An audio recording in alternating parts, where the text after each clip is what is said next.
Prison break nearly killed him. This wasn't a stunt. The water closed over him without mercy. It wasn't the splash that shocked the body, it was the cold. A brutal, instant cold that punched the lungs empty and locked the muscles in place. Frank Morris surfaced once, gasping, the night air slicing into his throat, the dark waters of San Francisco Bay stretching endlessly in every direction. Behind him, Alcatraz stood silent. Ahead of him, nothing. No lights. No shoreline. No guarantee that the next breath wouldn't be his last. This wasn't a movie escape. There were no cheering crowds, no dramatic music, no promise of freedom waiting on the other side. There was only water. And it was trying to kill him. Hours earlier, the prison had been calm in the way only Alcatraz ever was, an artificial calm built on isolation and inevitability. The guards made their rounds. Keys rattled. Boots echoed down concrete corridors. The island prison sat in the bay like a fortress designed not just to hold men, but to erase hope. Alcatraz was not built to be escaped. Cold currents, unpredictable tides, and water temperatures low enough to induce hypothermia in minutes had claimed lives long before Morris ever arrived. Inmates whispered about men who tried to swim and never came back. Some said the sharks got them. Others said the cold did. The official story didn't matter. The message was clear. You don't leave Alcatraz. Frank Morris knew all of this. That was why he waited. Morris wasn't reckless. He wasn't impulsive. He was quiet, observant, patient. He had already escaped from other prisons before, but Alcatraz was different. This place demanded calculation, not courage. He studied routines. Times. Guard habits. He memorized the sounds of the building, the difference between footsteps that lingered and footsteps that passed without thought. He noticed the vents behind the sinks in his cell. Crumbling. Never properly repaired because no one believed they mattered. That belief would become the prison's greatest weakness. Night after night, Morris worked silently, using nothing more than improvised tools, spoons, scraps of metal, anything that could scrape concrete without drawing attention. The progress was microscopic. Slow enough to test sanity. Fast enough to matter. Each scrape carried risk. Each pause carried fear. But the wall gave way. He wasn't alone. 2 other men watched his work closely. Brothers who understood the stakes and accepted them without illusion. They weren't chasing freedom in the abstract. They were chasing a chance. Nothing more. Together, they planned in whispers, in looks, in the space between routine and oversight. They built a raft from stolen raincoats, stitching them together by hand, sealing seams with heat. They hid it above the cells, where guards never looked because they didn't believe there was anything to find. To deceive night checks, they crafted dummy heads, papier-mâché forms stuffed with cloth and painted with soap and toothpaste. Hair collected from the barbershop was pressed into place. The heads didn't need to be perfect. They just needed to fool a flashlight in passing. On the night of June 11, 1962, the air felt heavier. Not with anticipation, but with finality. Morris lay on his bunk, staring at the ceiling, listening to the prison breathe. He knew there would be no second attempt. No correction. No margin for error. If this failed, there would be no rescue. There would be no body recovered. There would only be water. When the lights dimmed and the last count passed, the moment arrived, not loudly but quietly, the way all irreversible moments do. Morris slipped from his bed. The dummy head stayed behind. The escape through the ventilation shaft was cramped and jagged.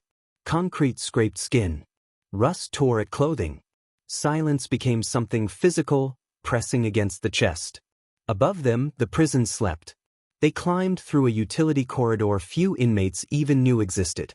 Pipes sweated. The building groaned. At any second, a guard could turn the wrong corner. No one did.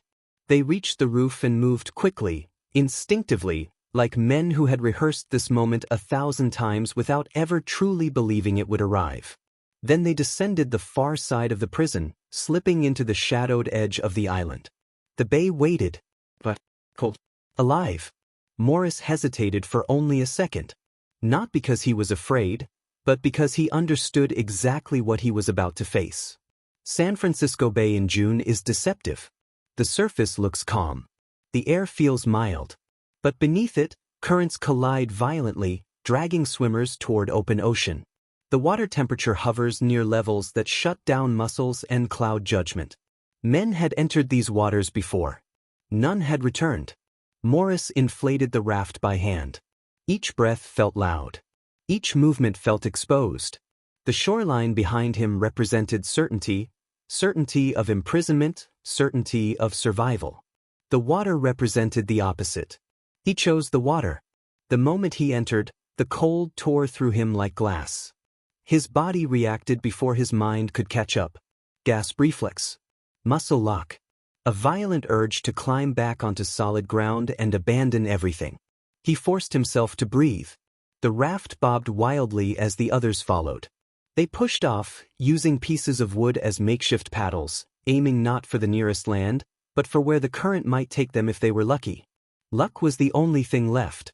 Alcatraz receded behind them, its lights shrinking, its presence fading into the night. With every second, the island became less real, and survival became harder. The bay did not care who they were. It did not care how long they had planned. It did not care how badly they wanted to live. Hours later, guards conducted the morning count. Flashlights swept cells. The dummy heads stared back. It wasn't until later, much later, that the silence was noticed. That something felt wrong. That the prison's certainty cracked. When guards finally pulled the blankets back, what they found wasn't a man who had escaped. It was a lie carefully shaped to buy time. Panic followed.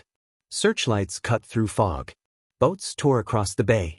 Helicopters scanned the water for bodies that never appeared. The official conclusion came quickly. They must have drowned. The bay always wins. But then, something didn't fit. Pieces of the raft washed ashore days later, but not where authorities expected. Personal items surfaced in places that suggested intention, not drift. Currents behaved differently than predicted. The evidence refused to settle. And as investigators argued over models and probabilities, one truth remained undeniable. No bodies were ever found. No proof of death. Only absence. And absence, in a place like Alcatraz, was the most dangerous thing of all. Because when they searched Morris's cell one last time, they found something that stopped the room cold. A detail overlooked for years. A flaw in the assumption that the water had claimed him. And if that detail was what it appeared to be, then Frank Morris didn't die in San Francisco Bay. He survived it. And that meant the most secure prison in America had been beaten, not by force, but by patience. And the real story was only beginning. By the time the sun rose over San Francisco Bay, Alcatraz was already in chaos. The guards had ripped the blankets back. The dummy heads had rolled onto the floor, their painted eyes staring upward in silent accusation. Within minutes, the warden was notified. Within an hour, the island prison, once proud of its reputation for inevitability, was scrambling. Sirens echoed across the water. Boats launched from multiple points along the shoreline. Searchlights cut through the early morning fog, sweeping back and forth over churning gray water. Helicopters circled low, their rotors slicing the mist into ribbons. Every man involved understood the stakes. If Frank Morris had survived the bay, Alcatraz was no longer unbeatable. And that was unacceptable. The official narrative formed quickly. The water temperature that night had been near fatal. The currents were strong, unpredictable, merciless. Authorities stated confidently that no one could have survived long enough to reach shore. The escape, they said, had ended in drowning. It was a neat conclusion. Too neat. Because the bay refused to cooperate. Debris began to surface. First, a piece of the improvised raft appeared, washed ashore miles from where experts said it should have gone. Then fragments of raincoat material. Small, easily dismissed items, except for where they appeared. Not scattered randomly. Grouped. Directional. Investigators ran current models again. And again. The results conflicted. Some simulations suggested the men would have been pulled toward open ocean. Others suggested a narrow window where the tides could have carried them toward land. That window was small. But it existed. And it was right where Morris had aimed. The FBI took over the investigation. They reconstructed the escape with meticulous detail. Cell measurements. Tool marks. Vent damage. Raft construction. Everything pointed to an operation far more sophisticated than officials wanted to admit. Morris had studied tides using library books. He had timed the escape to coincide with a specific current reversal that occurred only once every few weeks. He had not swum blindly into the bay. He had navigated it. That realization unsettled everyone involved, because it meant the escape hadn't been desperate. It had been calculated. Search operations continued for days. Then weeks. Then months. Nothing. No bodies surfaced. No remains washed ashore. No confirmed sightings emerged, yet rumors spread quickly. A man matching Morris's description spotted in South America. A letter allegedly mailed to family members. A photograph said to show him years later. None were confirmed. All were dismissed. But they never fully went away. Behind closed doors, officials debated what to say publicly. Admitting survival would mean admitting failure. It would mean acknowledging that the prison built to break men had been outsmarted by one who refused to be broken. So the conclusion remained unchanged. Drowned. Case closed. Yet inside the investigative files, doubt lingered. One report noted that the water temperature, while dangerous, was survivable for someone in good physical condition with flotation. Another pointed out that no sharks had been active that night, contradicting popular fear.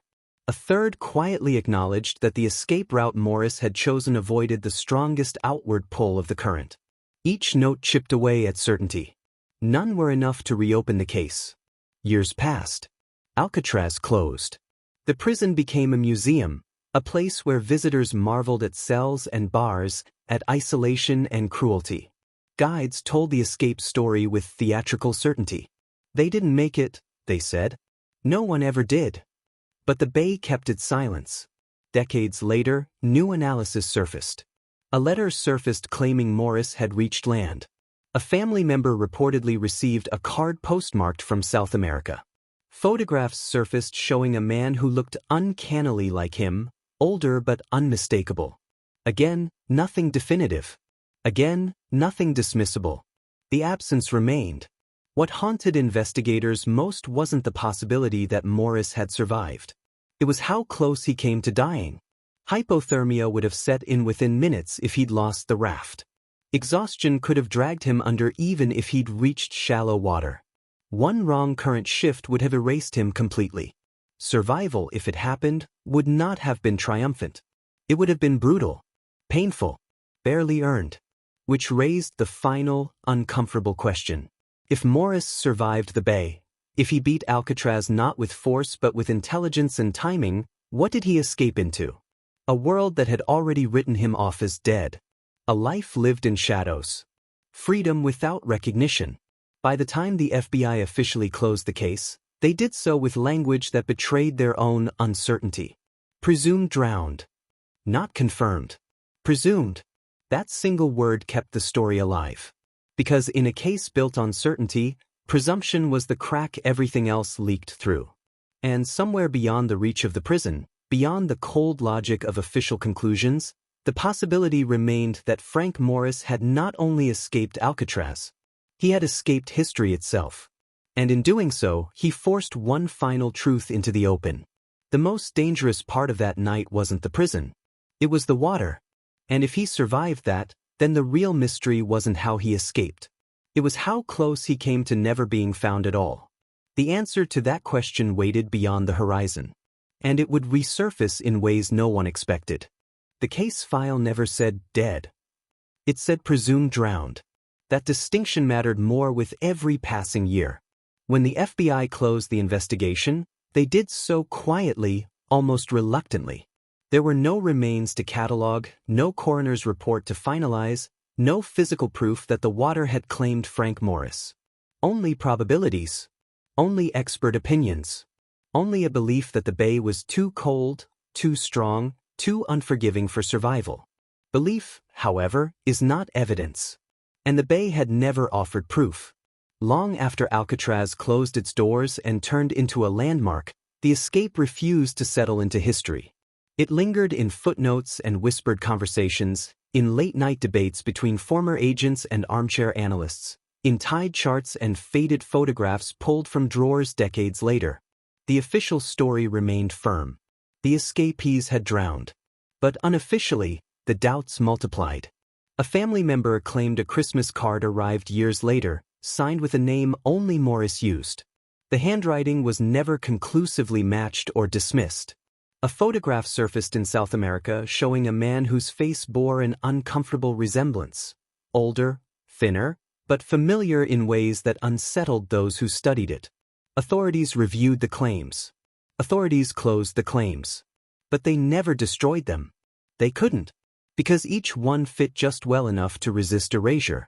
Oceanographers revisited the night of the escape with modern modeling. Computer simulations ran thousands of scenarios using precise tide data from June 1962. The results no longer supported absolute certainty. Some outcomes ended in open water. Others ended near land. A small percentage, small but real, ended in survival.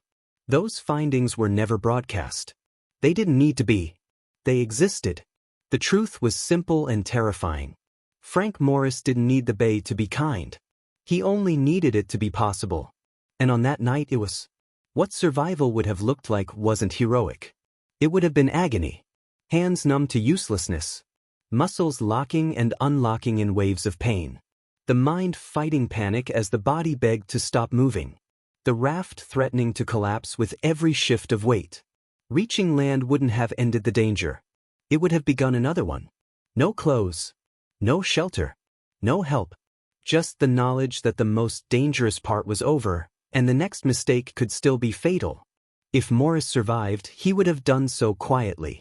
He would have vanished by design. That possibility reframed everything. The escape wasn't about freedom as a destination. It was about disappearance. The ultimate escape wasn't leaving Alcatraz. It was never being found again. Years later, when investigators re-examined the prison itself, they uncovered something deeply uncomfortable. The weaknesses Morris exploited weren't hidden. They were ignored. Maintenance reports had noted the decaying vents years earlier. Guards had complained about blind spots. Administrators dismissed concerns because no one believed escape was possible. Alcatraz's strength wasn't its walls. It was its reputation. And Morris had understood that better than anyone. If he lived, Morris would have carried the weight of that night forever. Every time he saw water, he would remember the cold. Every time he heard sirens, he would remember the search. Every time he saw his reflection, he would see a man officially declared dead.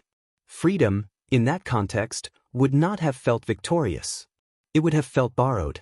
That is what makes the story unsettling. Not the escape itself, but what came after. A life lived in permanent exile. No family reunions. No celebrations. No proof of survival. Just movement, caution, and silence. A victory so complete it erased the victor. Today, visitors stand on Alcatraz Island and look out at the bay, cameras in hand, listening to guides recite the official ending. They didn't make it, the guides say. They never could. But the water still moves the same way it did in 1962. The currents still shift. The tides still reverse. And the bay still refuses to give up answers. Frank Morris is gone now, whether by death or by time. No confirmation ever arrived. No confession. No body. Just a question that refuses to sink. Did the most secure prison in America hold him until the end? Or did the water that was supposed to kill him become the thing that set him free? That uncertainty is the legacy. Because prisons are built on certainty. Rules. Walls. Schedules. Control. And on one night in June, certainty failed.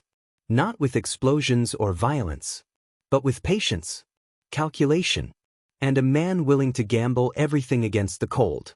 They say the bay always wins. But sometimes, the bay only decides not to choose. And if Frank Morris survived that water, if he endured the cold, the currents, the darkness, then the greatest danger he ever faced wasn't Alcatraz. It was living the rest of his life knowing that no one would ever know. And maybe that was the point all along. If you think this story was intense, you're not ready for the next one. Subscribe, hit like, and leave a comment. Because once this escape begins, survival itself becomes the crime.